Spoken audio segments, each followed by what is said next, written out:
You always hear about the good old days. Less pressure, simpler gear, and just being out in the woods felt different back then. But is hunting really worse than it used to be? Let's break down what has changed over the last several years, what gear is better, how technology has helped or hindered, and whether or not there is actually more game now than there was in the good old days. Is deer hunting better or worse? Let's get to the video.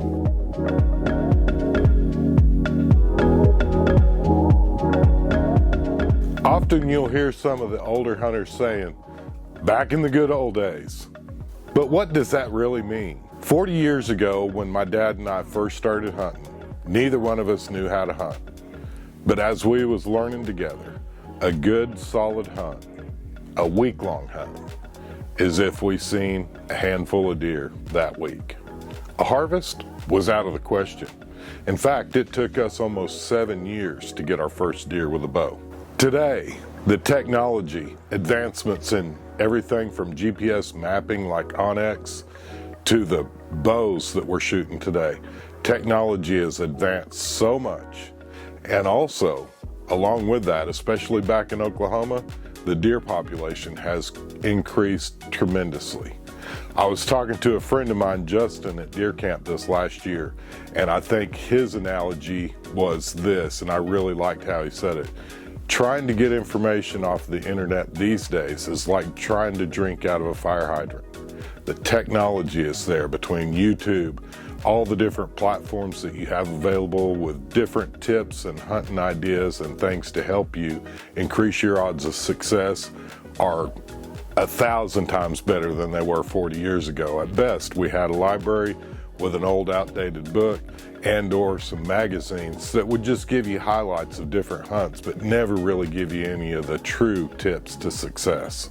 I also believe this, even 40 years ago, the deer populations were not nearly as good as they are these days, especially back in Oklahoma. Now we'll say this, I'm new to East Texas, and our average number out here in East Texas on deer is about 16 deer per 1,000 acres. That's not very many when you think about it. We've also got an increasing number of hunters these days, especially when you're talking about bow hunting. The number of bow hunters in the eastern parts of the United States is staggering. Pennsylvania, some of your bigger eastern states have huge numbers of bow hunters compared to what they were when Fred Bear was getting started with his company. But to break this down even better, I think we have to ask ourselves this question. What is the main reason that we are bow hunters today? I do believe this, as bow hunters today, we make bow hunting what it is. It's a mindset. It's something that comes from our core, and it's what we make of it. If you're no longer excited about bow hunting, maybe you need to change it up a little bit. I know I got to the point, especially back in Oklahoma, our numbers were really high, and it got to me to the point where shooting a deer with a compound bow just wasn't as challenging as it was, especially when you consider the low deer numbers when me and my dad started hunting 40 years ago. So I switched from a compound to a recurve, and I did that just to increase the odds and make it a little more challenging. And I learned a lot doing that, and it reignited that fire that I had when I was a kid of just simply being excited every time I seen a deer, because now, ooh, I need him really, really close. So it just made it a lot more fun for me. But over the years, life changes, things change, and now I'm back to a compound. Why? I simply don't have the opportunity to hunt like I did when I lived back in Oklahoma. Trying to find a lease here in Texas is nearly impossible unless you're rich. You guys can look around and tell I ain't got no money. So that isn't gonna happen. And then also the leases out here, the best I can tell, are very cliquish. I know a couple of guys who have leases out here and they've got waiting lists. And I don't even know that the property's any good, because if you look at the state wildlife department, it's still gonna be 16 deer per 1,000 acres. So what good would it be to spend a lot of money on a 500-acre lease unless it was just cram jam full of opportunity? But one thing I do want to point out while we're talking about the hunt is what you make of it. I can promise you this, some of the best hunting memories that I have do not include a deer harvest at all. It's going to be the camaraderie. The things to me, the things that are important to me is the opportunity to meet new hunters, especially if you're on public land. I've made some friends for life that I never dreamed would have happened when I started hunting public land. There's a crew of us now that meet up every year on public land, and we generally are able to hunt 2 weeks together. And I'm telling you, we've had some great times sitting around the campfire, telling stories, learning about each other, and then also just enjoying the hunt.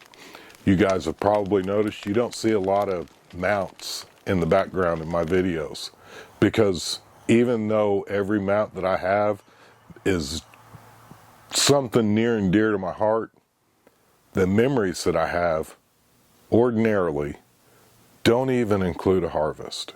I think truly what makes some of the best hunts out there is actually the journey of the hunt itself. From setting up camp, waking up early, visiting with your buddies, meeting up with family, or however your deer camp's set up.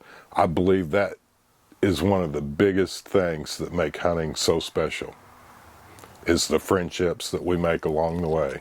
If you guys have made it this far in the video, I'd love to hear from you. What are some of the things that make your hunting experience the best and or so special to you? Share below, comment down below, because we want to hear from you, and let us know what it is. What is some of your favorite hunting memories, and do they even include a huge buck or a small doe, regardless of what it is? Are those things awesome? Absolutely. But some of the best hunting memories I have, especially when we go back to when I was a kid, are the times that me and my father had hunting together. Some of the some of the turmoil, the follies, the things that just happen when you're out in the woods sharing God's beautiful creation with someone that you care about and or your best friend or whatever. Those are some of the best memories in my mind. But comment down below, let us know what are some of your key moments from some of your hunts. Let's take it a step further. Share this video with one of your hunting buddies, somebody that you truly enjoy hunting with, and see what their comment is. Let them read the comments down below, and let's keep this conversation going, because I think this is something fun that we could all learn together by just simply sharing what's some of the best things that you've ever experienced while hunting. So at the end of the day, has hunting gotten worse? Has hunting got better? And in your mind, do you believe the good old days haven't even come yet?